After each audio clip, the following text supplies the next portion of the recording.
नमस्कार दोस्तों, मैं अंकित आप सभी का स्वागत करता हूं एजी एकेडमी रामपुरा के इस यूट्यूब चैनल पर। दोस्तों, आज हम इस वीडियो में इलेक्ट्रिशियन थ्योरी के 20 महत्वपूर्ण क्वेश्चन करेंगे। चलिए फिर स्टार्ट करते हैं और वीडियो को पूरा देखना अंत तक है, बिल्कुल भी स्किप मत करना। और अगर चैनल पर आप नए हो तो चैनल को सब्सक्राइब कर लें और बेल आइकन को भी प्रेस कर लें।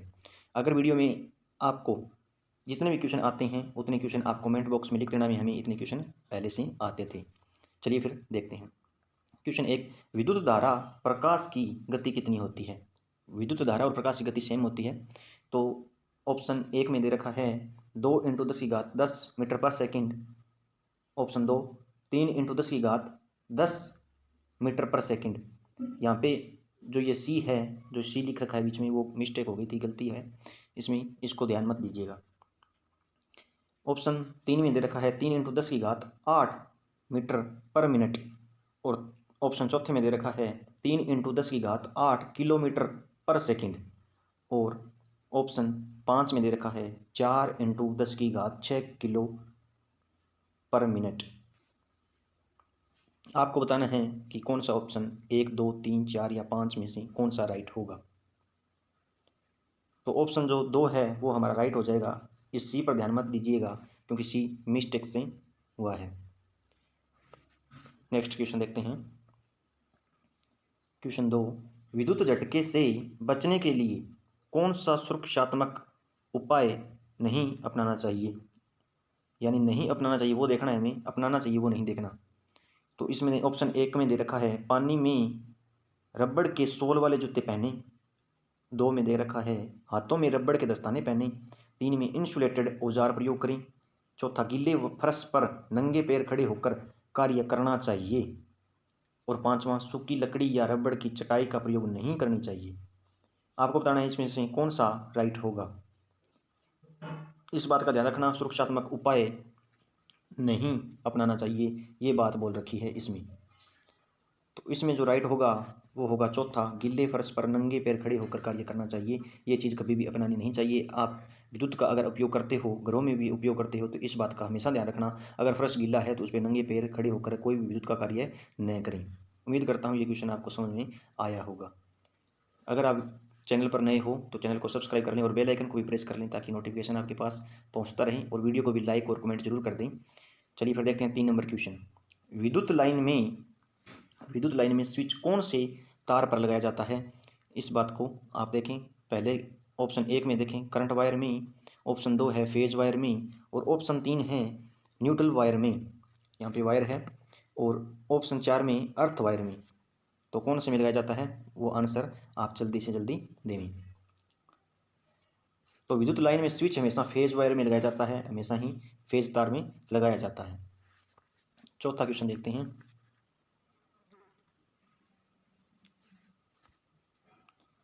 विद्युत तारों में लगी आग को बुझाने के लिए कौन सा अग्निशामक यंत्र प्रयोग किया जाता है? तो ऑप्शन 1 में देखते हैं जलयुक्त या झाग पैदा करने वाला, सीटीसी यंत्र, जल की फुहार या चूर्ण युक्त जल।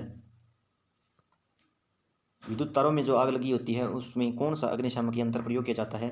तो वो आप देखें, ऑप्शन चूज करें अपना। सीटीसी जो होता है वो विद्युत तारों में जो आग लगी होती है उसको बुझाने के लिए काम में आता है, यानी ऑप्शन 3 हमारा राइट हो जाएगा। चलते हैं नेक्स्ट क्वेश्चन की तरफ। कृत्रिम श्वसन की सरलतम विधि कौन सी है? सिल्वेस्टर विधि, शेफर विधि, मुंह से मुंह विधि, उपरोक्त में से कोई नहीं या उपयुक्त सभी।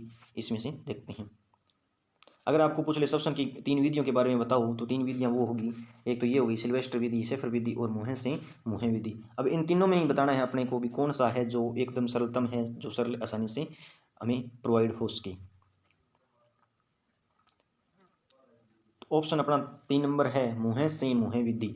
अगर कोई भी चीज़ हम किसी भी व्यक्ति को श्वसन नहीं आ रहा है, पानी में डूब गया हो, श्वसन नहीं आ रहा है, तो मुँह से मुँह जो विधि है वो हम आसानी से कर सकते हैं। लेकिन इन दोनों विधियों में हमें ज़्यादा से ज़्यादा टाइम लगेगा, लेकिन इसमें हमें टाइम नहीं लगता है। और यह चीज़ें तो हमने फिल्मों में बहुत बार देखी भी होगी। अगर कोई पानी में डूब जाता है तो इसे श्वसन विधि दी जाती है। अगर आपने हकीकत में नहीं देखी तो फिल्मों में जरूर देखी होगी। क्वेश्चन 6, लाल रंग का बॉर्डर तथा लाल रंग की क्रॉस पट्टी किस प्रकार के सुरक्षा चिन्ह में बनाई जाती है? तो अपने ऑप्शन देखते हैं। निरोधात्मक, सूचनात्मक, सकारात्मक, उपरोक्त में से कोई नहीं या सचेतक कौन सी बनाई जाती है वो देखें। लाल रंग की बॉर्डर और लाल रंग की भी क्रॉस पट्टी कौन से जो चिन्ह होते हैं वो बनाई जाती है, तो वो 1 नंबर ऑप्शन हमारा राइट हो जाएगा। निरोधात्मक संकेत में ये बनाई जाती है। क्वेश्चन 7 है, मानव शरीर का प्रतिरोध कितना होता है। यह क्वेश्चन बहुत बार पूछ रखा है और बहुत ही बार गलत होता है, और आप इस क्वेश्चन को इतनी देख लें कि मतलब रट ही लें इस क्वेश्चन को। 100 किलो 500 किलो के बीच ओम के बीच, 50 किलो 200 किलो ओम के बीच, 50 ओम 200 किलो ओम के बीच, 700 ओम और 1700 ओम के बीच, 100 ओम 500 ओम के बीच मानव शरीर का प्रतिरोध कितना होता है, यानी प्रतिरोध ओहम में मापा जाता है। इस बात को भी आप ध्यान में रखना।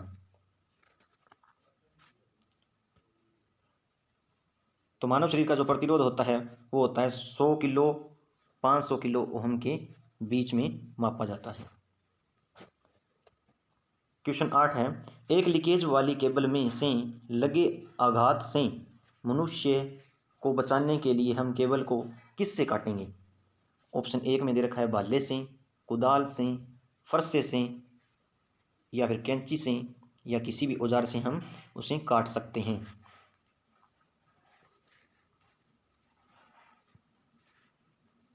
मनुष्य को बचाने के लिए हम केबल को किससे काटेंगे, तो फरसे से हम केबल को काटेंगे।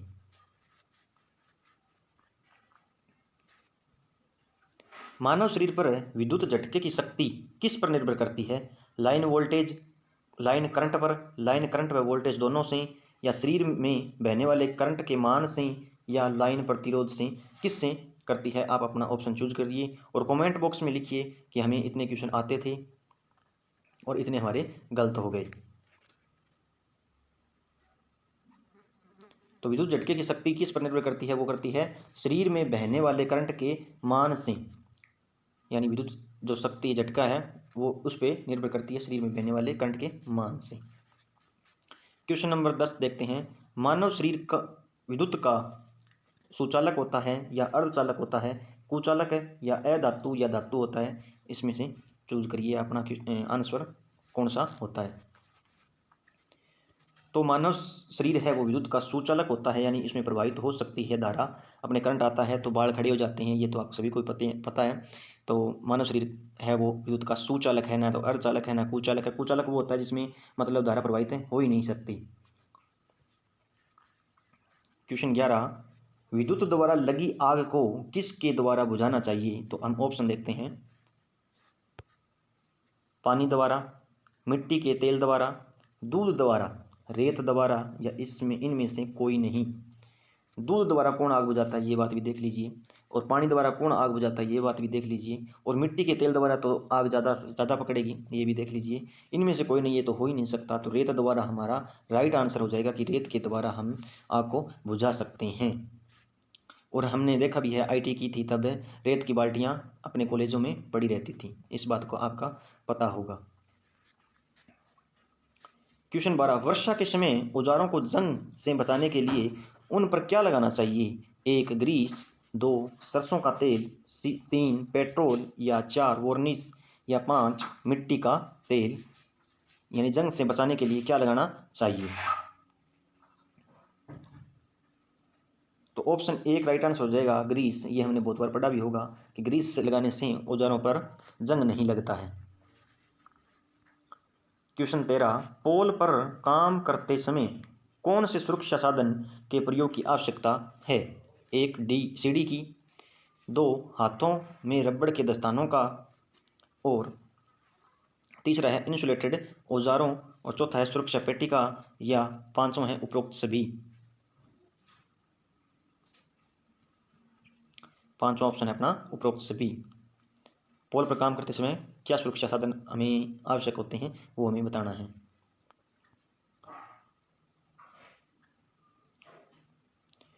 तो ऑप्शन 1 भी सही है, CDB की भी जरूरत होती है। हाथों में रबड़ के दस्तानों का भी प्रयोग किया जाता है। और इंसुलेटेड औजार, जैसे हम प्लास वगैरह देखते हैं तो उस पर एक इनेमल चढ़ा होता है, वही इंसुलेटेड औजार माने जाते हैं। और सुरक्षा पेटी भी बहुत जरूरी है जब हम पोल पर काम करते हैं। तो यानी उपरोक्त सभी, हमारा 5 नंबर जो ऑप्शन है वो सही हो जाएगा, यानी ये चारों ही सही है। हमारा राइट आंसर चारों ही है, यानी 5वां जो उपरोक्त सभी है वो हमें टिक कर देना चाहिए, सही होगा वो।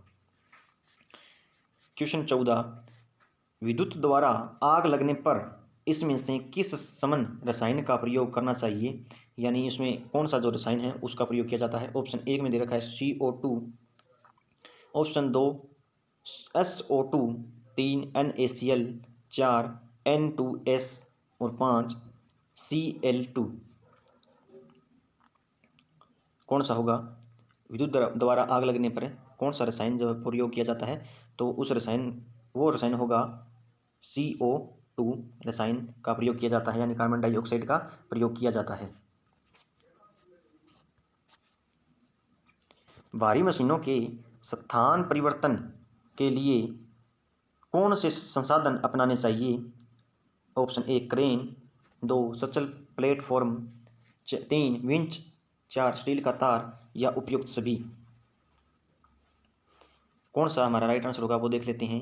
तो हमारा राइट आंसर हो जाएगा 5वां उपरोक्त सभी। इन सभी के द्वारा हम भारी मशीनों को एक स्थान से दूसरे स्थान पर पहुंचा सकते हैं। क्रेन से भी पहुंचा सकते हैं, सचल प्लेटफॉर्म से पहुंचा सकते हैं, विंच के द्वारा का प्रयोग कर सकते हैं और स्टील का तार का भी प्रयोग है हम करके एक स्थान से दूसरे स्थान पर मशीनों को पहुंचा सकते हैं। क्वेश्चन 16, कॉम्बिनेशन प्लायर को किस कार्य के लिए प्रयोग नहीं करें, यानी नहीं करना है वो बताना है। काटने के लिए, 2 है मोड़ने के लिए और तीसरा है पकड़ने के लिए, चौथा है ठोकने के लिए।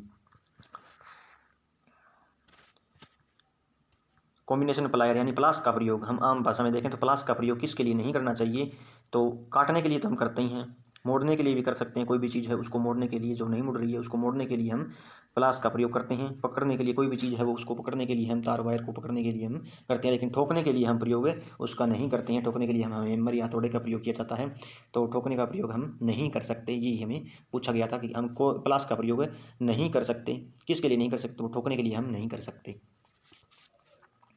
क्वेश्चन 17, कोनों को समकोण मापने के लिए कौन सा औजार प्रयोग किया जाता है। 1 स्केल, 2 छड़, तीसरा ट्राई स्क्वायर, चौथा वर्नियर कैलिपर और 5वां है फर्मल चीजल। ये चीजल तो छेनी होती है, तो इसका तो प्रयोग किया नहीं जाता। तो 17 नंबर क्वेश्चन का जो राइट आंसर होगा वो होगा ट्राई स्क्वायर, यानी ट्राई स्क्वायर जो ऐसा होता है वो समकोण मापा जाता है इससे। ऐसा ट्राई स्क्वायर होता है जिससे हम कोणे का जो समकोण है वो मापने के लिए प्रयोग किया जाता है। क्वेश्चन 18, पत्थर या कंक्रीट की दीवार में छेद करने के लिए कौन सा औजार प्रयोग किया जाता है, तो cold chisel, formal chisel, Rawal plug tool या जिमलेट। 5वां है 1 व 2 दोनों। ये तो छेनी होगी, दोनों छेनी के प्रकार हैं, कोल्ड चीजल और फर्मल चीजल। छेद करने के लिए कौन सा, तो रावल प्लग टूल है उसका हम प्रयोग करते हैं। क्वेश्चन 19, स्क्रू यानी पेच कसने के लिए कौन सा औजार उपयुक्त है, तो 1 चाकू, प्लायर या पेचकस या टेस्टर और फर्मल चीजल ये चीजल है जरकोनी। और फर्मल जो चीजल है वो तो छेनी हो गई, और चाकू तो हम कोई वायर को काटने के लिए भी प्रयोग कर सकते हैं। प्लायर वो हो गया जो हम पकड़ सकते हैं कोई भी चीज़ को। पेचकस से हम स्क्रू को कस सकते हैं, और टेस्टर से हम विद्युत को जांच सकते हैं। क्वेश्चन 20, हल्की वस्तु को ठोकने के लिए कौन से हैमर का प्रयोग किया जाता है, तो एक ऑप्शन में दे रखा है बॉल पेन हैमर, और दूसरे में दे रखा है क्रॉस पेन हैमर, और तीसरे में दे रखा है स्ट्रेट पेन हैमर, और चौथे में दे रखा है मेल्ट, या 5वें में उपरोक्त सभी। तो कौन सा हमें राइट आंसर करना है वो है मेल्ट, जो है हम हल्की वस्तुओं को ठोकने के लिए प्रयोग में कर सकते हैं। इसका वजन 400 ग्राम के आसपास होता है। उम्मीद करता हूँ ये 20 क्वेश्चन आपको अच्छी तरह से आए होंगे। तो अपने कमेंट बॉक्स में लिख दीजिए कि हमें इतने क्वेश्चन आए थे, इतने क्वेश्चन हमें नहीं आए। और चैनल पर अगर नए हो तो चैनल को सब्सक्राइब कर लें और बेल आइकन को भी प्रेस कर लें ताकि नोटिफिकेशन आपके पास पहुंचता रहे।